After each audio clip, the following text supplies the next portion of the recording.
Ladies and gentlemen, good evening. 3 major political rallies took place in this country today.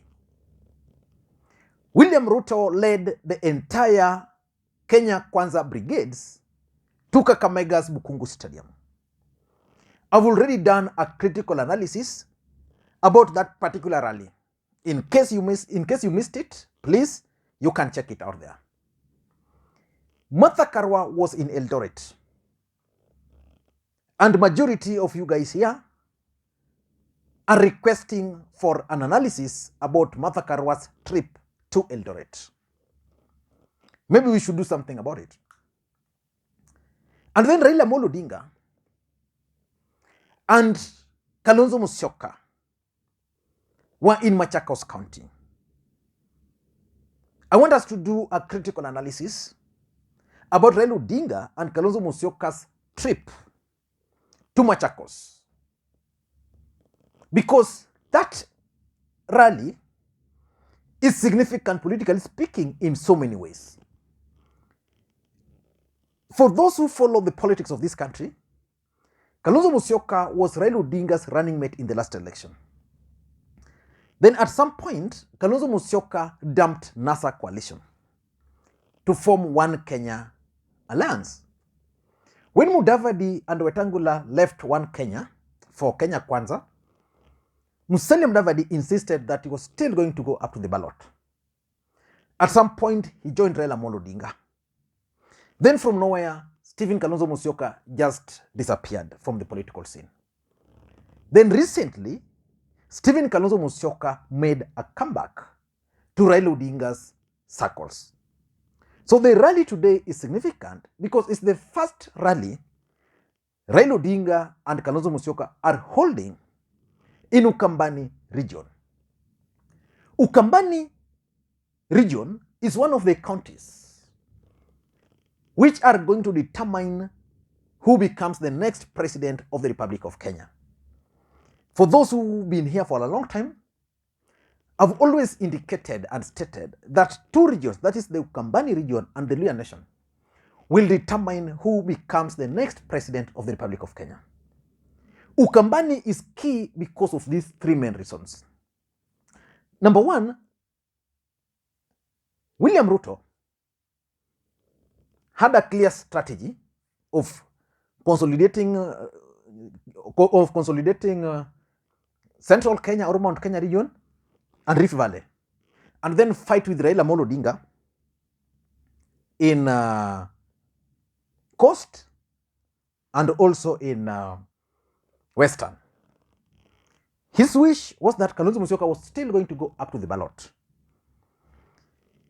For Raila Odinga, Ukambani remains critical for him because Ukambani was part and parcel of his strongholds in the last two elections. So losing Ukambani region was going to haunt Raila Odinga.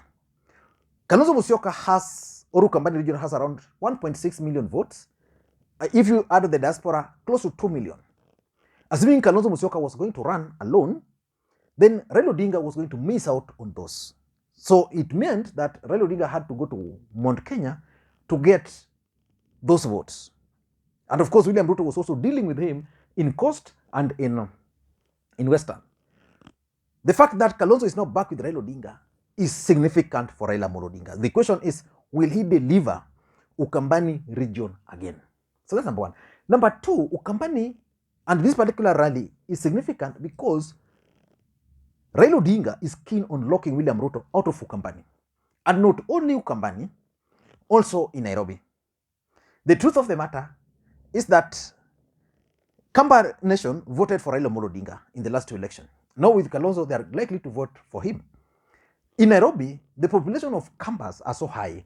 Again, even in Mombasa, the population of Kamba Nation are so high. A fallout between Raila and Kalonzo was going to affect Raila Odinga in a big way. As long as they are united, it means William Ruto is now being locked out of Nairobi and also being locked out of Mombasa. The truth is, if Kalonzo were to run alone, then the Kamba Nation were going to vote in Nairobi, maybe for some Wiper candidate and lose with them. So by doing that, they were going to deny Raila Odinga some votes. Number 3, why this rally is significant is because of the Mount Kenya factor in 2022 politics. You see, Mount Kenya region voted for President Uhuru Kenyatta to the last man. William Ruto is banking on the entire Mount Kenya region to become the next president of the Republic of Kenya. Raila Odinga is looking into eating into the larger Mount Kenya region for his bid to be taken seriously. By the way, there's a fluctuation in power. That's why you are seeing that I'm doing this video at night. So hopefully I'll be able to complete it before it goes off completely. So the truth is, in the mountain, the competing interests of Raila and Ruto, which means simple thing.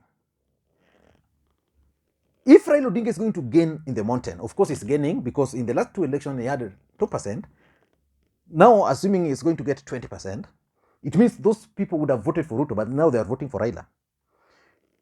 Ukambani is one of the regions where Ruto was going to compensate. And because Ukambani is now with Raila Odinga, it complicates matters for Ruto. And that's why I'm predicting that we are likely to start seeing William Ruto more in coastal region and in western region to try and counter or recover from the loss in the mountain, as well as the consolidation of Ukambani region by Raila Odinga and Stephen Kalonzo Musyoka. So in this video, I want us to try and understand the objective of Kalonzo Musyoka and Raila Odinga's trip to Machakos today, because that event was not even planned. It came, actually, someone was telling me that the two gentlemen were away, so they just agreed that because we don't have an activity today, why don't we go to Machakos? What were the objective of that meeting? Before we get into those details, in case you are watching this channel for the first time, please take a second or two, click that subscribe button so that next time we produce a video like this, YouTube will automatically notify you. And to the subscribers, I want to continue. Thank you guys for your continued support, because without that support, this channel cannot be where it is. Thank you guys so much. I really appreciate your support. Give this video thumbs up, please. That's the best way you can support the channel. Just click that thumbs up button. You can share the video, and also you can drop your comments. Like on this particular one, because it's raining here in Kisumu, I'm going to take my time to respond to each and every comment. The first 50 comments, I promise I'm going to respond to all of them. So you can also drop your comments. But what were the objectives of this meeting? Number 1, politics is a dirty game. I'm convinced that the main reason why this event was organized very fast was to take away the limelight from Kakamega. The event in Kakamega was going to be the only major event in this country today, because Karua was going to be in Eldoret, then Ruto and Kenya Kwanza brigades were going to be in Kakamega. And the event in Kakamega was so dear to the deputy president to an extent that Oscar Sudi and Farouk Kibet were physically present as far as yesterday, supervising the preparation. So they wanted it to be a big political event. So to take away the limelight from that, these gentlemen decided to go to Machakos. Why would they take limelight? In 2013 and 2017, Raila had Weta and Kalonzo in 2013. Mudavadi was not there. In 2017, he had the 3 gentlemen as part of NASA. NASA voting block is critical for Raila Odinga. So if these guys were allowed to just carry the day in Kakamega without any other rally, Kenyans would just be talking about NASA breakup, probably Raila betraying Kalonzo, nini. But they couldn't talk about Raila betraying Kalonzo because Raila and Kalonzo were also somewhere campaigning together. So the truth of the matter is that this rally in Machakos has taken away the limelight, or it's competing, so that when you are watching your TV today, you will see Ruto in Kakamega, after that Karua in Eldoret, and then in Machakos, Raila Odinga, the presidential candidate, and Kalonzo Musyoka. So that was the first objective, and it was well executed. Just like when Mudavadi, Weta, and Kalonzo went to Naivasha, and they wanted to take the limelight by making some funny announcement, Raila Odinga pulled a first one on them, went to to Nakuru, and announced his roadmap for 2022. That is the rally which culminated, I think, into Azimio, if I'm not wrong. So that was the first thing. Number two, I think Raila Odinga and Kalonzo Musyoka have realized that time is on their side. So they wanted to send a message to their supporters that Kalonzo Musyoka is back. Remember, Kalonzo Musyoka came back, announced to the entire country that he was going to support Raila Odinga unconditionally. From nowhere, he started demanding the running mate, then went, so it's now back. But there's been mistrust. That cold war between Kalonzo and Raila. So the best way was for Kalonzo to take Raila Odinga to Ukambani. The best place in Ukambani is Machakos, because Machakos is the epicenter of Ukambani politics. So I think it was about sending a message to Raila Odinga supporters that finally Kalonzo is back. That's number one. Number two, I think they're also keen on consolidating the Ukambani support base so that Ukambani can speak in one voice. The truth of the matter is that Raila Odinga was going to find it very rough without Kalonzo. I don't think, and I've always repeated this, that Ngilu and Kibwana could deliver. The truth is, Ngilu and Kibwana are more committed, or were more committed to Raila Odinga's cause than Kalonzo. But they could not deliver, which means they needed the support of Kalonzo. So by Kalonzo coming, I don't see how Ruto is going to escape in Ukambani. William Ruto is going to be made minced meat in Ukambani. I think if he was calculating on using some Ukambani arithmetics, it's not going to work. Because in Machakos, where he has two people, Johnson Mudhama and Alfred Mutua, the two are not seeing eye to eye. So that's number three. Number four, I think the main idea behind this was also to reconcile Kalonzo and Ngilu and Kibwana. These three gentlemen were all here today. Yesterday, Ngilu and Kibwana hosted Martha Karua. And the two have been campaigning away from Kalonzo.